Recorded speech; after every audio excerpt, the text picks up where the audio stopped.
Boy, I hope I never get sick of hearing that beautiful music, because when I do, it means it's time for another week of the Rec Poker Podcast Forums Edition. I'd like to thank our guests, our hosts, I'd like to thank our sponsors. We're keeping that in. Running Aces Hotel, Racetrack, and Casino, and of course, website AMP. So thanks for joining us this week, Rec Poker Nation. I'm your host, Jim Reed, and you can find out all about me by going to rec.poker/Jim. But it's not just me here tonight. I've got the best job in the world. So every week I am joined by a panel of wizards. It's a smaller panel, but it's dense with brilliance. And the first one to lead us off here will be the one and only John Somsky. How are you, John? And where can the folks reach you? I am John Somsky, and I am Poker Geek MN everywhere. And I was the dense part of what he was talking about. Here's the brilliance. I'm Kim Kilroy. I'm 3056 on PokerStars and PetVet everywhere else. Well, thanks for joining me tonight, you two. Every week, just like every week, we're playing in the Rec Poker Play Money home game that John Somsky puts on, and trying to steal each other's chips and win a seat in the Tournament of Champions at the end of the month. And the other thing we do every week here on the podcast is we take a post from the Rec Poker forums and we talk about it here. And premium members are welcome to come join us on the pod. If you're a premium member at rec.poker and you'd like to bring one of your forum posts on the air, just show up to our taping and put it in the chat, and maybe you'll get selected. But you don't need to be a premium member. Anyone can post in the Rec Poker forums for free. Just go get a free community account at rec.poker. All it takes is an email account and a smile. So this post was by my friend Troy Chappo, and it's all about limpers. And they do his head in, don't they? They do my head in, these limpers. And I never really know the right way to be playing, whether it's limping myself or over limping, trying to take advantage of other limping players, trying to exploit players that don't know how I'm going to limp. It's just an underdeveloped branch of the decision tree. So I thought, let's get John and Kim in the group here and see if we can get at some answers. So specifically, Troy is talking about spots where he actually he finds himself getting frustrated in some of these circumstances because, you only get so many times to go out there and play poker. And these goofballs are out there playing with these unpredictable ranges and these limps. And it's not the kind of poker that we want to play. And, I find myself sometimes getting a little frustrated, or maybe just feeling like I'm entitled to play an open raise game instead, but I'm not, and we're not. And being a good poker player is adapting to what's happening at the table in front of you. And we're not entitled to play the kind of game we want to play. We're not entitled to have the people sitting at the table around us that we'd like to have there, unfortunately. And I know, Troy, that's not what you're saying here, because we've talked about this before. But that is just one really good place to start when we talk about that. Kim, you said something similar while we were getting started up here, and I wonder if I could just bring you back in. Sure. I said that I find there's a lot of limpers in live games, especially at these lower buy-in levels, and also some of the lower buy-in, more recreational games online. There's a lot of limping as well. And I really don't think he should let it get in his head. It's just there. What he's looking for is a way to deal with it. And he says they get there with absolute garbage, and it puts them on tilt for life. And what I found is helpful is to just not play hands early in tournaments without having a very, very strong hand, because those players are either going to go out or they're going to amass a big stack, which they're going to subsequently give away to you later in the tournament. So I think that it's better to just play super tight, even though you have tons of chips and you can get in for a cheap price with all kinds of hands. I don't think it's a good idea to play all kinds of hands. I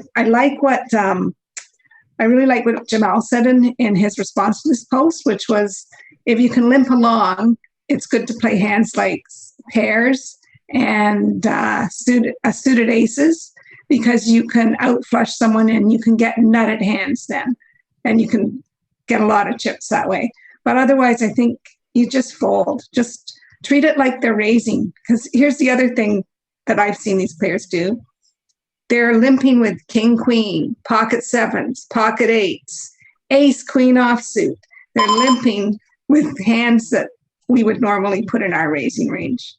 So when you try to isolate them, they're always calling anyway. And then the next people are calling all on down the list. And it puts your good hand. So I would save your raising to be absolute premiums and just stay out of the hands at the beginning of the tournament. Or better yet, late reg until half of them are gone. Yeah. Yeah, and I think Jamel makes a great point in here where he says, just think of it as extra blinds in the pot. So when you do decide to get involved, there's more for you to win.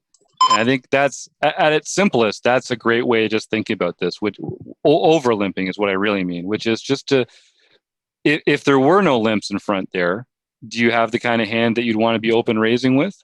Okay, now tighten that range up a little bit because there's hands, there's dead money in the pot, there's other people that are going to be continuing with. And like Kim says, proceed with that stronger range and just kind of take advantage of the dead money in the pot with those premium hands. And, limping, I always think about it as, do I have a hand that I actually want to play multi-way or not? And I think, as Kim pointed out earlier, great points by Jamel here in the chat. You don't want to be in these spots. And it's a little counterintuitive. You don't want to be in these spots with like 7-6 suited.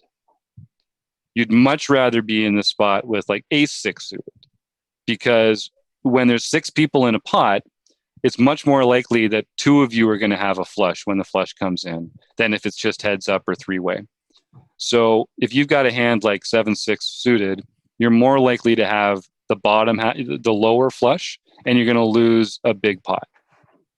If you have ace-6 suited, it's going to be the nut flush, and you're going to win bigger pots.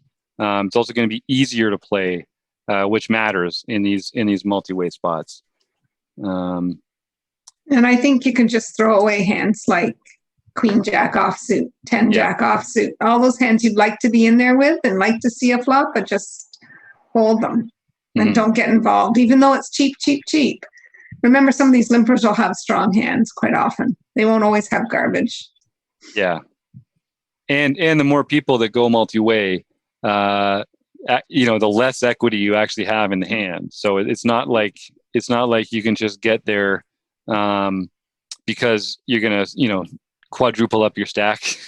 Right. And the other thing is, people play more cautiously in multi-way too. So it's not like multi-way pots always end up with a big pot, because usually people they under bluff in multi-way pots. It's usually going to be like a value hand versus a value hand, and you just don't want to be in that spot with one of those second best hands. Right. Yeah. In the free Jatin course that we took a little while ago, that was one point of revelation for a lot of folks. I think the idea that if you're sitting on the cutoff with 7-6 of clubs and you get a few limps in front of you, the natural inclination is just to limp over top and try and see a cheap flop. But there was some very persuasive arguments in that course that 7-6 suited actually plays a lot better as an isolation raise there to get heads up with good board coverage. And then you'd be rather calling with hands like the small pocket pairs, the suited aces, maybe some very high suited Broadway that can be the best hand, not the second best hand when you get into those multi-way spots. Yeah, that was a really good point in that one. Mm-hmm. Yeah.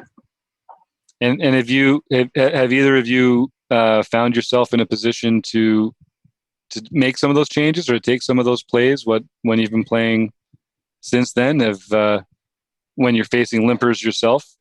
Yeah, I'm just trying to do what they were saying about using it as a raising hand later in a tournament, as well, like versus one player, so that it's good. It's a good raising hand versus one player, but not a good calling hand because you can get over flushed with it. Yes. Right. Yep. Great example. Or early, whatever it was. Yeah. Yeah. So you mean instead of calling in position, like instead of cold calling a 2-bet, you mean like 3-betting it or Yes. pre-flop? Yeah, I like that. Yeah, for the same reason, right? Yeah. Yeah, exactly. And I know, I mean, not related specifically to just limping, but in general, Freed mentioned making sure that your raise sizes were big enough to get the job done. And I have increased some of my raising sizes since then, and it does seem to help. Yeah, and that's one thing that I think we could all be more thoughtful about, because it may seem as though our villains who are limping, it may seem as though they are inelastic to the sizing of our raises, but I assure you they are not. We have just not gotten courageous enough in the sizes that we've chosen. So if you're playing in a game and you're saying, well, 4 people limp, I raise it 8x and they all call, okay, try raising it 12x, try raising it 15x, try raising it 20x. And like, it sounds ridiculous, but I've played in games where it goes limp, limp, limp. I go 20x and I get 2 calls. So the problem isn't that players are playing in this way. The problem is that we're not adapting to play against that. And sizing is going to be a big part of it. Sizing and range construction are so important to everything we do. But in this in particular, I feel like it's something where you got to be really thoughtful about the hand strength that you're choosing. Is this a player where blockers matter? Is this a field where I can even get heads up without shoving? Try shoving. Like they call it no limit for a reason. Kim, do you have some takes on sizing? Well, kind of. Back to Troy's post. If you have a hand that you do want to raise against a bunch of limpers, then he's got to do exactly what you said and make it really hurt to call. So if there's still 100 big blinds deep, he's got to make it like 20 big blinds. Yeah. It's just got to be a significant raise. And it's gonna attract some attention, because people are gonna think like, what the heck is this guy doing? And you do need to kind of calibrate it too, right? Like when you play in the games more regularly, you'll get a sense of, okay, I went up to 12 last time, I still got all these calls. Okay, I went up to 15 or 16 that time, I still got a bunch of calls. But I think 20 might be excessive, but if there's 5 or 6 limpers, it's not. Yeah. Right? So it depends on the situation. But I think if you're going to raise, which you should do with your premium hands, you shouldn't just limp behind, then you have to make it big. Yeah. Yep. Completely agree. And the way that people are going to exploit you is by folding. So you don't mind that. That's actually not a bad thing for you. So he asked about strategy for 30 big blinds plus, 20 to 30 big blinds and 20 and less, which he says he can just jam. And I think he can just jam 20 to 30 as well, pretty easily. Yep. And the 30 plus, then it should be, I think you can still jam 30, and even 40 they were talking about in our course. Yeah. You can jam. Once you get above 40, 50, then I think you're looking at a big raise. And the key is you need to have enough back after your raise that you still have a meaningful bet remaining. So if you have 30 big blinds, you can't raise it to more than 10, because you'll only have 20 back and there'll be over 20 in the pot if you get called by one person. So it actually is better to just have that as a shove and pick up some chips, man. It's exactly, there's nothing wrong with that. And we got a good comment here from Roger saying that in the nightly home game, I've noticed more limping taking place later and on the final table. Is this correct? And Stewie says there's more limping early in the game, and he's noticed less at the final table. I have seen a lot in the early stages of the game, and then I've seen some when it gets very short-handed. And I know there's sort of 2 theories on how to play the small blind heads up. Some people like to just have an open raise only. Some people like to have a limping range only. We do see a lot of limps heads up when the final table gets heads up. Is this correct? Says Roger. I mean, there's nothing wrong with limping in a vacuum as long as it's part of a developed strategy and not just something that you're doing reactively and randomly from time to time with a hand that you think might be good for it. That's probably not a good way to limp. But limping can be done well. Kim, you want GTO wise, limping, there's spots for limping from the button and the small blind. And that's it, really. Very occasionally at other places. It's just better not to bring it in because it's such a small percentage and such the minimal parts of your range where you're supposed to do it with this hand some of the time. And then, so it's better to just not, for most of us, to just not do it. But there is spots on the button and small blind, and very much so heads up. When you get below 40, there can be a lot of 30, 40 big blinds. There should be a lot of limping on the button. Yeah, it's all very different heads up, of course, because the small blind player gets to play in position post flop. So there's more of an incentive to limp with more of your range there because you're just going to get a chance to play in position post flop. So that's a really good thing. And you don't give your opponent the opportunity to just shove over you and blow you off, what a lot of opening ranges would have there. So, and I think some people have also talked about open limping from early position in certain circumstances where they feel like the table is very aggressive and won't let them open without having to call a big 3-bet a lot of the time. So they like to do it limp and then they can sort of afford to call. I'm not sure that's actually, I mean, they're not doing themselves any favors by playing pots out of position without the initiative with a non-premium hand. But I see the argument for trying to keep the pot small with a speculative hand. John and Kim, do you have any thoughts on that? I do, but of course. Stop laughing, John. I think that that's more seen in when you're deep, that kind of limp and be able to call a raise, and at cash games more so than a good strategy in tournaments. I think even in our free Jatin course, we learned we should still be opening at 20 to 30 big blinds from most positions on the table, and not limping till we got to the button. Mm-hmm. So, all right, let's see if. Yeah, go ahead. No, I just said I think it's more in cash games or in deeper stacks. Yeah, that makes sense. All right, let's see if our friend Jonathan Little has anything interesting to say about limping, and then we'll come right on back. Have you ever wondered whether you should call a preflop raise or 3-bet instead? That's not about What do you do when limping. you have a flush draw? Do you raise it or do you just call? What do you do with ace-king when you miss the flop? No, we're asking about limps. Are you tired of guessing about what the right play is with your particular hand?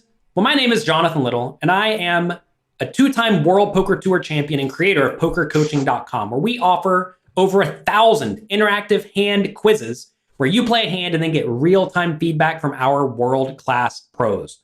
Don't guess and don't stress. Just register for your free account at PokerCoaching.com/recpoker right now. Yeah, that's right. Head on over to rec.poker/resources. There's a couple links there to pokertraining.com. Jonathan Little, great poker mind, great friend of the show. Thank you for your time. So, limping. I still don't think, I'm never going to be someone who open limps. I'm just not. I can see it heads up from approaching the small blind. Although I just feel like my natural play is to be more of an open raiser person. I just feel like that's more who I am in my heart. So I don't feel like I'm going to be developing an open limping range. Although academically, I'm really interested in it. It seems like such a cool, elegant part of the strategy to balance.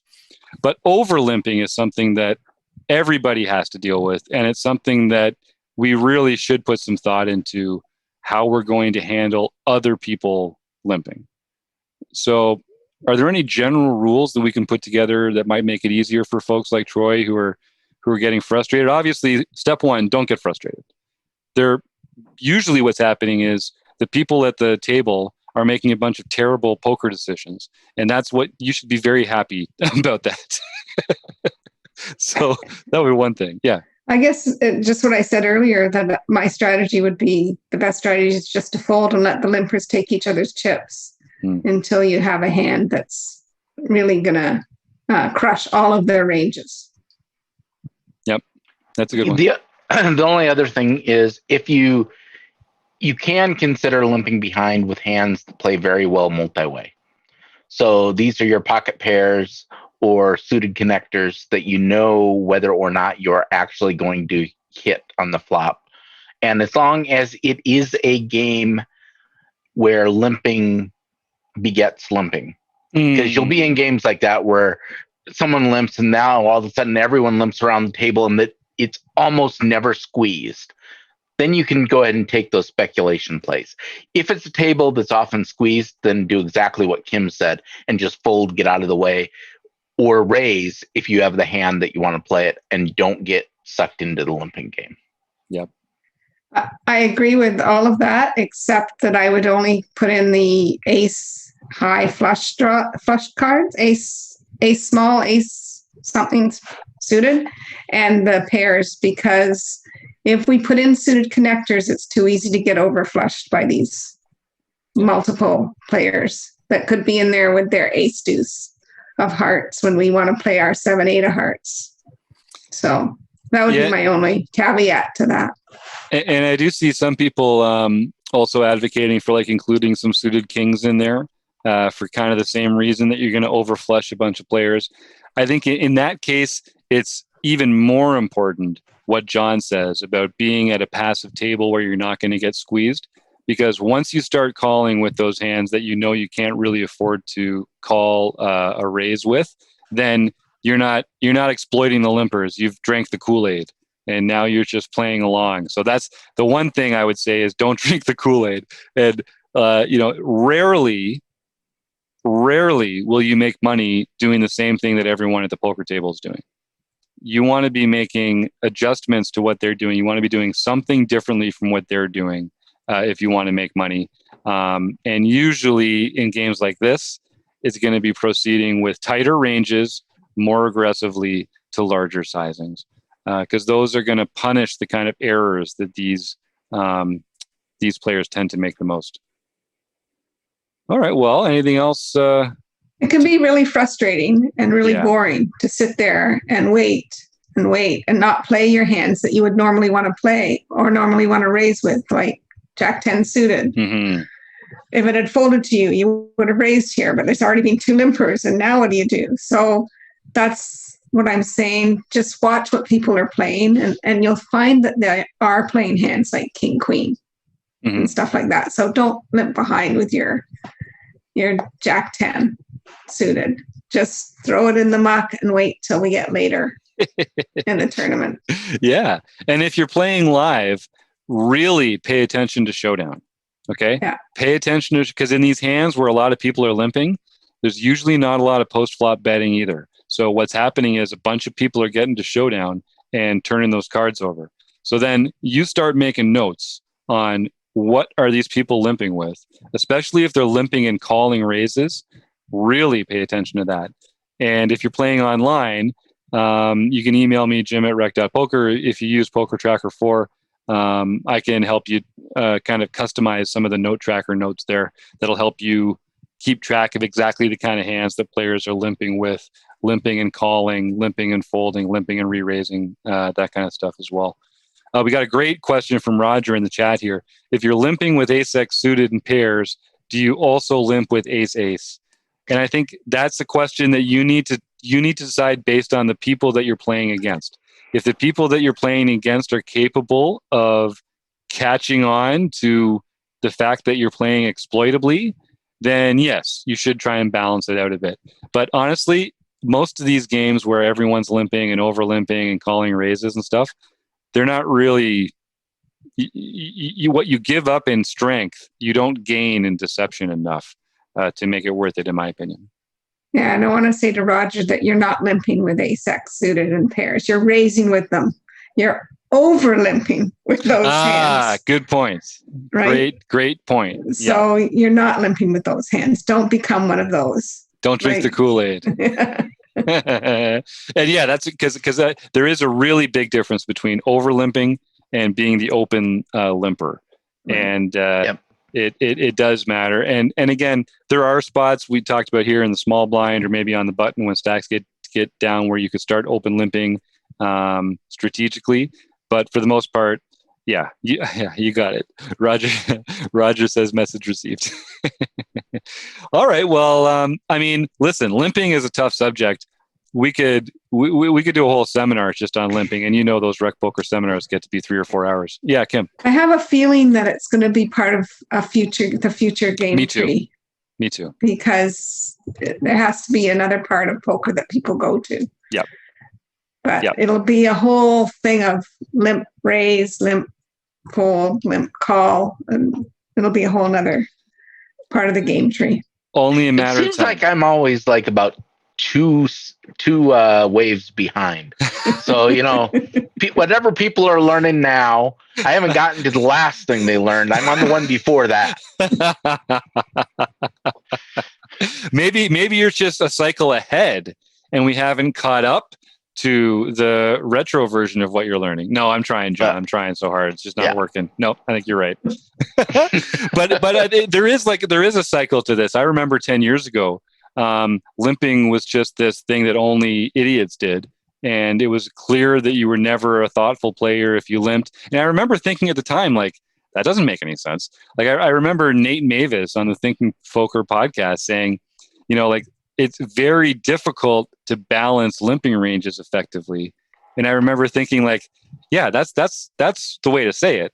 It's not the problem is it's difficult to do it effectively, but it's definitely an effective strategy. And listen, if you want to go to the trouble of figuring out a balanced limping range that can limp and call and limp and fold and limp and re-raise with a balanced, unpredictable way to do it, I mean, you're going to have a lot of fun. Like, that's the kind of nerdy academic project that I would have a lot of fun doing. But at the end of the day, you're just better off. It's just have an open raising range and just don't worry about those weird spots like that you don't make enough on them to make it worth your time and effort drilling down into it. And you're still going to be exploited. If you want to study limping, study it in heads up poker. That's all I would have to say. Yep.